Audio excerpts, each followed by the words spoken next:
What's up, Wafflers? Welcome back to The Toaster. I hope you guys had a wonderful holiday season. I hope you guys are doing great, and I hope you had some waffles for breakfast. It's your girl, Jorzy, and we're back with another MFN episode. We are in a new place. If you can't tell, we are in the Louisville, Kentucky, my hometown. How did we get here? Nothing but God. I'm sitting next to one of Louisville's, if not Louisville's best rapper in the city. If you don't know, you're gonna know today. Mr. Horace Gaither.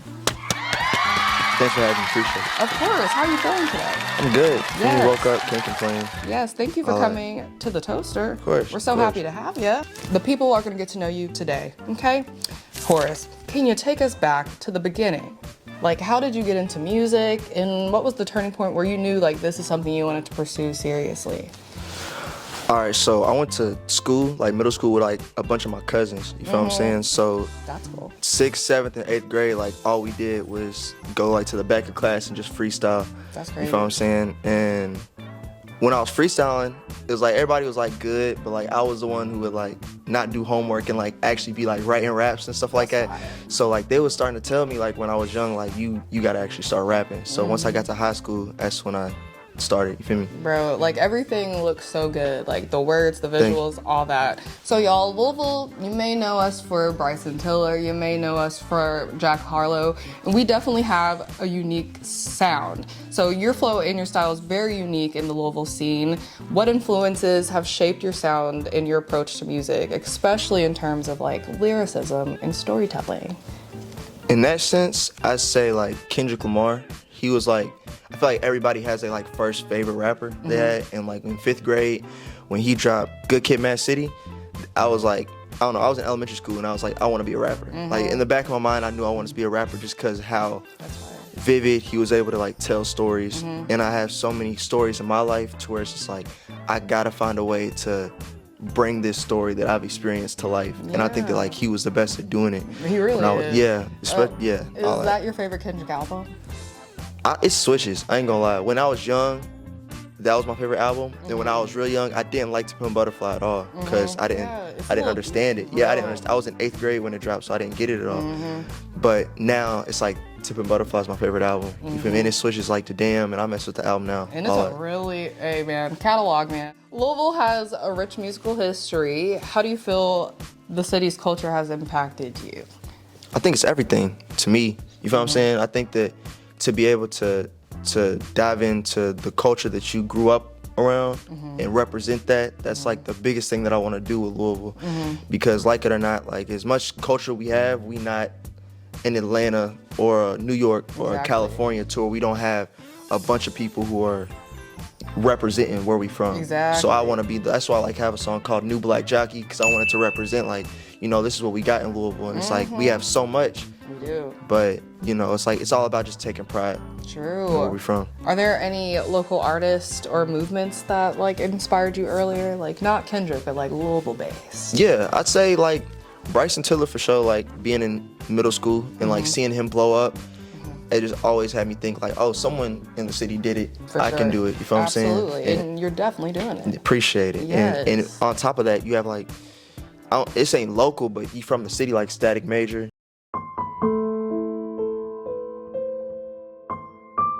You feel what I'm saying? Like him, and seeing that he was connected to Wayne, and you a kid, Wayne's everybody's favorite artist, you feel me? And my collective, that's crazy, you feel what I'm saying? So they all just big inspirations for me. So 2024 was a great year for you, truly, because you dropped an album, right? Miss Sissy Grandson. Let's get into the title, like the origin story. Where did the name come from? And tell us about like the creative process with this album. The name, I thought like, to all my homies, like my niggas and shit, like I'm Lil Horace, like that's what they call me, you feel me? And to people who know me as a rapper, it's Horace Gaither. And to my mama, it's whatever, it's a bunch of different stuff. But before all that, before I was anything, I was the little kid who was like running around in church and be like, oh, who's that? And it'd be like, it's my Sissy Grandson, you feel me? So it was like a level of, I say like vulnerability, like of like where I started and where I'm at now. That's powerful. You know what I'm saying? For real, that's really powerful. Thank you. What's like the concept behind the project, and how does it reflect your growth as an artist? There's a lot of there's a lot of like little stuff I did with this project that some people still ain't peeping for real. Like, the concept of this project is you see yourself dancing, you see yourself in a maze, right? And you're dancing through this maze, right? And as you go through this maze, you run into a lot of dead ends and just disappointments. And it's almost like as you're falling and messing up and being confused, it's like you're stripping back parts of yourself that you thought you were. That's You very know what I'm saying? deep. So like the little Horace, the Horace Gaither, it's like as I'm going through life and I'm facing loss and grief and all that, I'm kind of dropping pieces of myself that I identify myself with. And it's the idea, like at the middle of the maze, you find a mirror. And when you look in the mirror, you're a different person than who you were when you entered it. And it's like when you take away everything else, who I started off as was Miss Sissy Grandson. Yeah. So it just showed like your mistakes and all the bad stuff that happens to you in life, like that can be the exact thing that pushes you forward. Do you feel me? believe that your best days are yet to come? Yeah, 100%. Love that. 100%. One thing that stands out to me with your music is your lyricism. How do you approach your verses, like writing your verses, and is there a particular process that you follow? That's a good question. I try to stay out of like a specific process because with this album, I've done it all to like get my words down. You feel what I'm saying? Like I've written on paper, I've used my phone, I've like freestyled some like hooks. I just think it's like whatever you feeling in the moment. You feel what I'm saying? What inspires like a song or like the words that you put into a song? Like a song is not like 30 seconds, like 3 minutes. Like you really have to come up with it. Like what inspires that? I say I have these little like spurts of just inspiration, and that all, for the most part, it stems from a bunch of things, like looking at my past and things that I faced, and you know, experiences being around family, and sometimes it's like conversations with anyone and everyone. Like I try to talk to everybody because that just brings a new perspective. So like I have a talk with, you know, one of my uncles, and I'll turn around and have a talk with just a random like homeless person, and it'll all inspire a song. You feel me? True. Do you feel like inspiration is all around you? Yeah, everywhere, everywhere. And because you're so good, like with writing, was that your favorite subject in school? Yeah. It was? Yeah, right. I loved writing and history. I wasn't good at math and all that. Like I wasn't messing with that. I think it kind of goes like either you like math and you don't, you know what I'm saying? It's really wonderful. Yeah, no, all that. So the album has a very strong personal feel. Like clearly you put your heart in that. Like you pulled from real life experiences, looking back at yourself, peeling the layers. It's very personal. How do you balance vulnerability and storytelling with maintaining your artistic identity? I think that the root of my artistic identity is the vulnerability. You feel what I'm saying? And it's when I first started rapping, I always thought like I don't want nobody knowing my business, so I didn't really want to talk about, you know, my life experiences or anything. So it's just like I don't want people walking around thinking they know me. But part of it is like that's the sacrifices of artists. You feel what I'm saying? Definitely. So do you feel like there's like a thin line between privacy and like the opposite of privacy? yeah. Like Yeah, especially because it's how people take it. Because you could tell like your most vulnerable story in your life and put it on a song, and then people will really think they know you. You know what I'm saying? So it's like you can never fully know me, but I want you to know me as much as I could possibly make somebody know me. You know what I mean? how So do you navigate it? I just think that it's like I try to stay away from all of the superficial stuff that comes with rap, because that kind of separates me from the people that I want to, you know, connect with. You know what I mean? Completely. I completely get it. Okay, so y'all, I'm definitely gonna insert a clip of one of his videos at some point in this video, and they're just stunning, stunning, stunning visuals. Your videos are really kind of even known for their cinematic quality. How do you work with directors or visualize your videos? Like, how do you creatively direct those? Like, where do you get the visual stories for those? And do you see your music as a full sensory experience? It's a good question. I ain't really lie. I love like directing. You feel what I'm saying? Like I love movies and all that. And I just think that it's like when I was rapping and I was like my brother, he would drop me off at the studio when I was like 14, 15, like young, you feel me? But it was like I hit up videographers and it was like this many locations for this much money.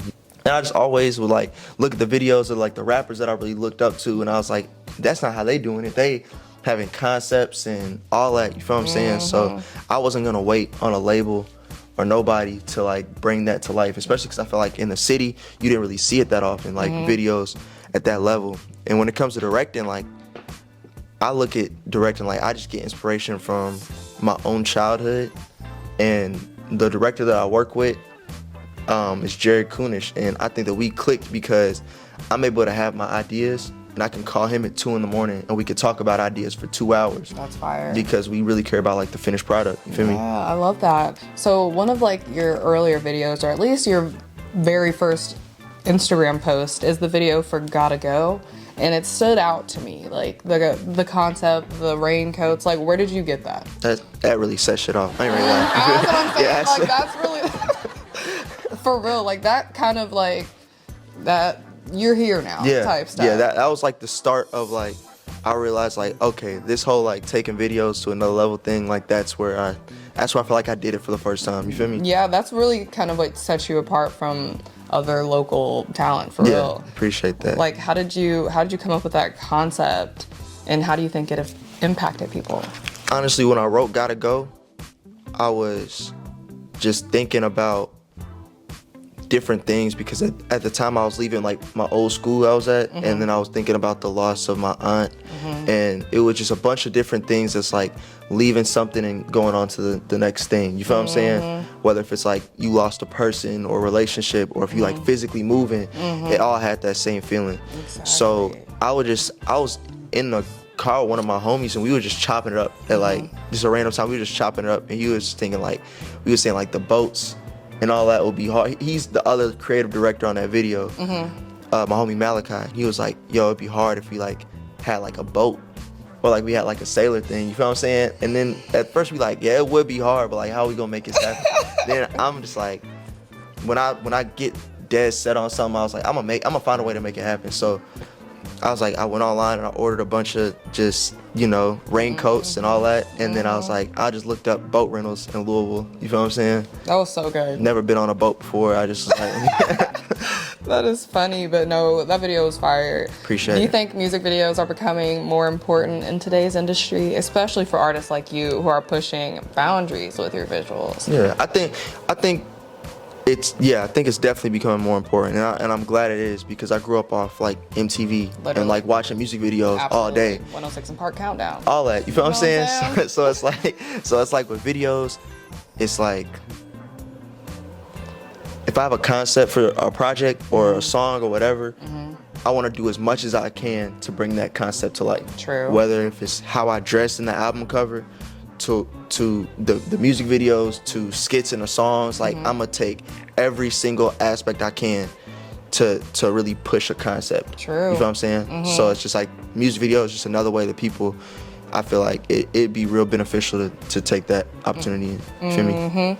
Speaking of skits, when you know, like 5 years from now or something like that, do you see acting in your future?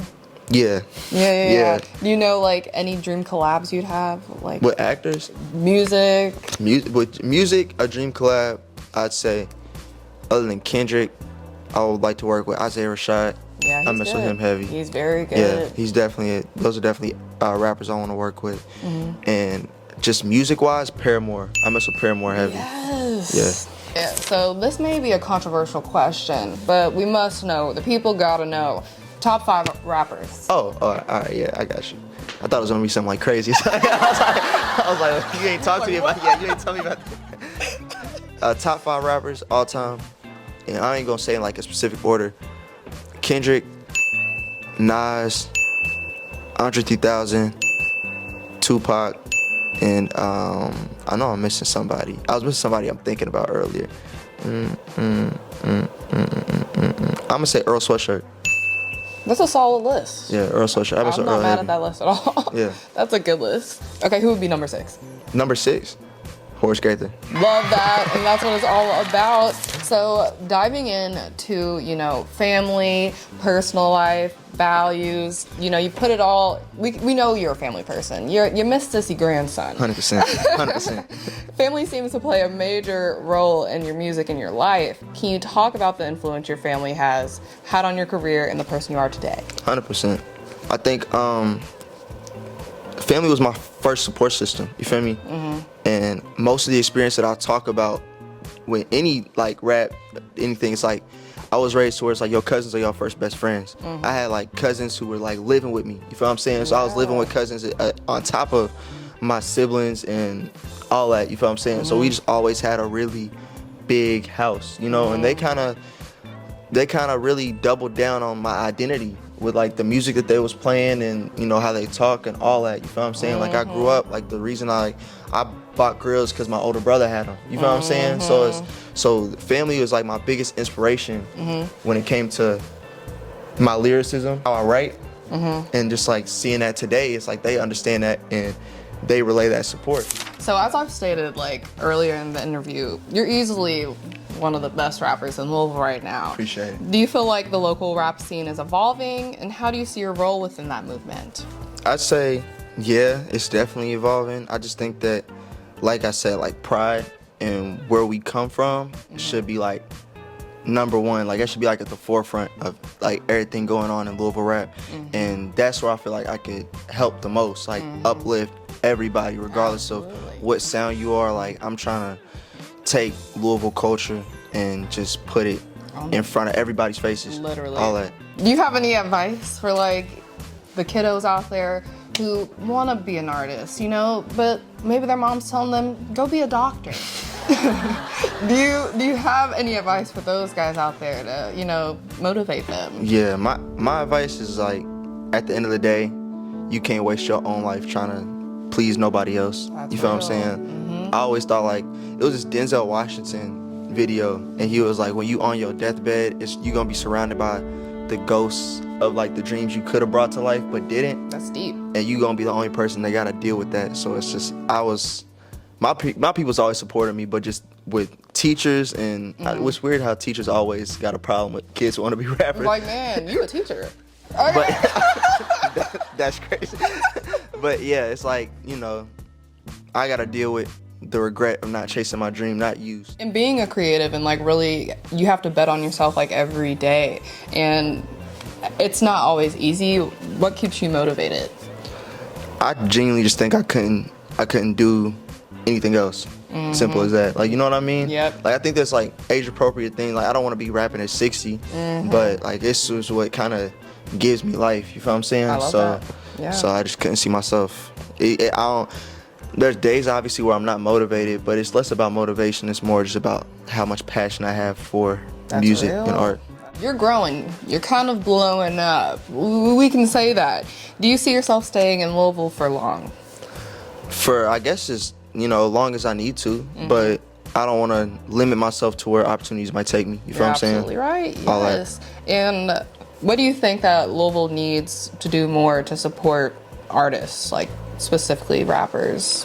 I guess just stream rappers, go out to their shows, all that. You know what I mean? Like I said, it's a real pride thing. You feel what I'm saying? Like, I think that cities are kind of set up like islands, or regions are set up like islands, to where it's like California, no matter like what's going on anywhere else, they still gonna wear Chuck Taylors over there. You feel what I'm saying? In New York, no matter how popular Jordans is or whatever, they wearing Timbs over there. You feel what I'm saying? That's and real. they listen to their artists. You feel what I'm saying? So it's just about like us representing where we from, and the people embracing where we from. Absolutely. Feel me? That's so powerful. So like we said, the videos are doing numbers tremendously on the socials, and like the growth is happening. How do you feel about the growth and the success? I just thank God. You know what I mean? Like, I literally, like, before I post anything, before I make anything, I try to pray as much as I can about it, because I don't want to get too caught up in numbers. Literally. So, like, seeing a number on, like, an Instagram post or YouTube or whatever, it's a blessing, but I'm more into, like, face-to-face, like, people talking to me about how much they enjoy the video, because that's where I feel like I made a real connection. You feel me? What do you hope that fans take away from both your music and your visuals? Honestly, with my last 2 videos, Big Tuck and New Things, I want them to really just embrace the concept of Miss Sissy Grandson.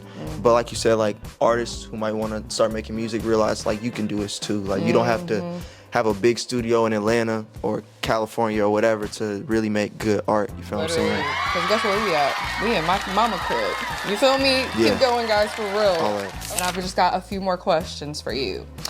Looking ahead, what's next for Horace Gaither? Got more shows. You feel what I'm saying? Yo. More shows popping out. We got a couple shows out of town, but we definitely gonna get some more shows in Louisville. You feel what I'm saying? So tap in with that. Is it giving 2025 on tour? Yes. Love that. We gonna work something out. You feel me? We love that. Do you have any upcoming projects or goals that you have to look forward to in 2025? Not right now. You feel what I'm saying? I'm real big on like taking my time with projects. That's why I feel like Sissy Grandson did what it did, is because I took my time. Facts. Let's let it marinate a little bit. Yeah, I'ma always be working, but you feel me? We're going more videos, more shows, all that. Love that. And you know, second to last question here. What does music mean to you? Music to me is, like I said earlier, it's like identity. You feel what I'm saying? Like when I make music, I feel like I represent myself.